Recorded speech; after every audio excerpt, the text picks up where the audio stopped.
what's good? We're parked very illegally right now, but this thought hit my heart and I had to pull over and just speak on it because I didn't want it to leave my brain.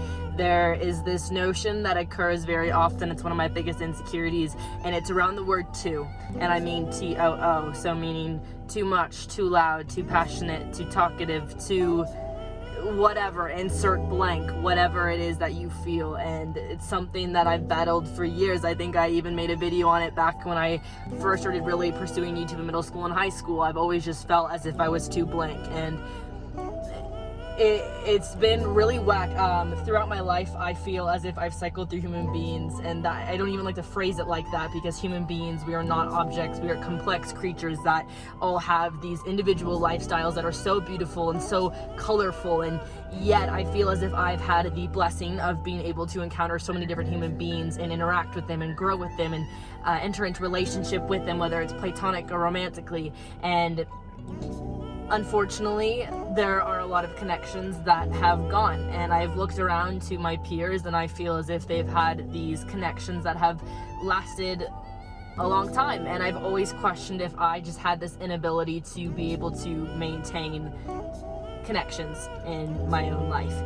And something I think that has always faltered those connections has just been my own insecurity and me standing in my own way. And I know that I'm not special or anything like that for feeling this way. I know there are so many people that battle this same insecurity. The point is I truly believe at the end of the day there are people in this world that are going to understand the way your brain works, and that you will never feel as if you are too much in their presence. And yes, there will be people that you will come across and you will so desperately want to build a relationship with them, but no matter what you do, you feel void and you feel empty and you feel annoying, and it's so flustering, and it almost feels like you're drowning in their presence because you just aren't being validated the way you would like to be, or you're not being heard the way you wish you could be. And it's such a weird I don't even know if this is making any sense, but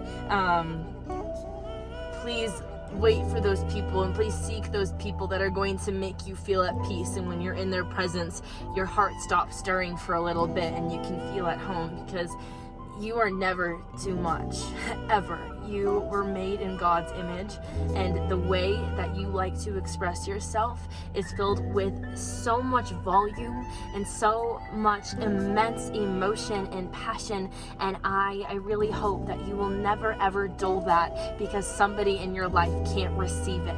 There will be people who will speak your love language, and for those who cannot, that does not mean they're a bad person. It just simply means y'all just don't communicate on that soul level, and that's okay. And there will be people that will challenge your mind and that will force you to think outside the box, and that's a good thing.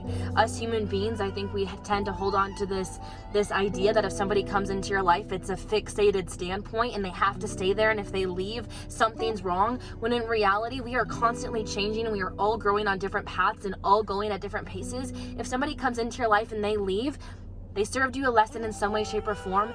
Ask yourself what you received from that and what you were able to give, and move on and move forth. But please don't ever stop being too much of whatever it is that you are feeling too much of, because I promise you it is not a negative thing.